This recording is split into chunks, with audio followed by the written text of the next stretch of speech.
The Emmy-nominated ABC News docuseries Last Lands is back and shedding light on the fight to protect Earth's threatened ecosystems. This season, award-winning ABC News correspondent Bob Woodruff is taking us to Central America to learn how national parks act as sanctuaries. We protect the most beautiful thing you will see in your life. The dogs are right on the side of the road. They're about to be released.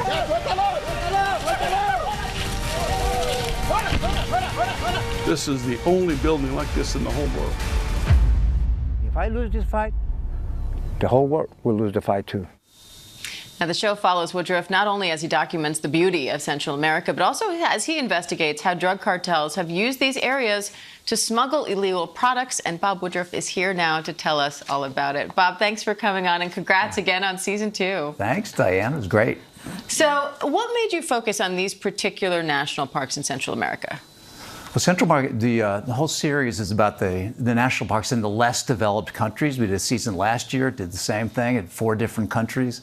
Guatemala is kind of the same. I think we look at our own American national parks and you see how much protection are to them.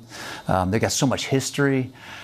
The ones in places like Guatemala, it's one that is much more remote and isolated. It's harder to get in there. We took a vehicle over the muck for 2 full days just to get inside there. And then you come in and you see this amazing historical place, these pyramids from the Maya back 2,000 years ago that was not much known about until they find them flying over in 1920s.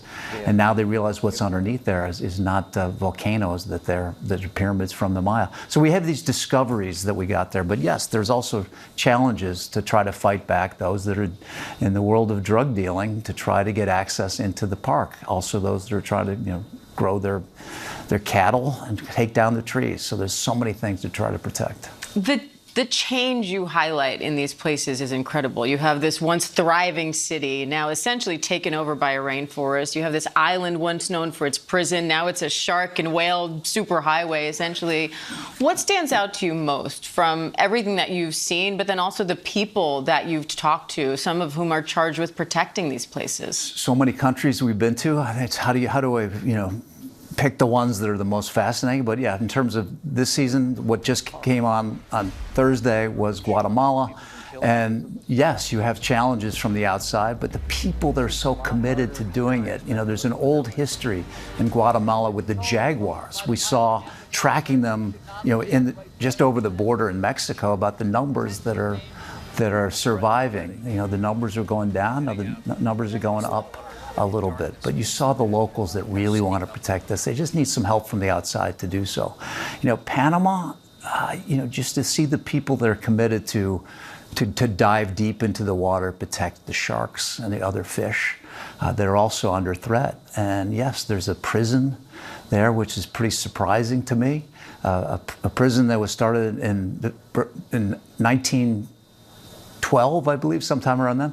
And it was finally closed in 2004, but for the next 13 years after that, it remained to be in the national park after the national park was named about that island. So there's so many surprising things, not to mention that there were these submersibles, these like submarines that barely go below the water, run by the narcos to haul the drugs along the coast up to the United States. Those have been captured by both the Guatemala Navy and the U.S. force. So these are all stories that you don't know about much about these beautiful spots until you get down there and experience yourself. And we've been covering a lot in terms of President Trump and his initiative against those subs. What was it like to see that up close? Well, there's an interesting, we also knew, we were there about a month and a half ago, 2 months ago. We were down there in Panama, and we saw these submersibles, and those washed up on the beach. We saw a lot of video of them having captured them. And of course, one of those was just bombed by the U.S. Last week. So this is part of the current news too. That's what's happening in these areas. So yeah, it's a remarkable place. And then in terms of how drug cartels are now interfering with these spaces, what are you seeing and what's being done about it? About the challenges from the outside? Yeah. I think there's 2 things. You have to have a government that is willing and putting enough money into it to try to protect these areas. They have to be committing to doing so. Or you can have those support from the private groups, the NGOs, et cetera, that are trying to help it. And so you just do your backing of it. That's also helpful to do this. But I think you have to have a government that is, let's just say, that is not corrupt, because getting into these national parks, it's a form of profit for people to do so. So you can always get access to the trees, get access to the animals, get access to the land, and that makes money for people. So you have to have a willing commitment to try to stop that from happening. And the access you got here is incredible. So thank you for doing the work, Bob.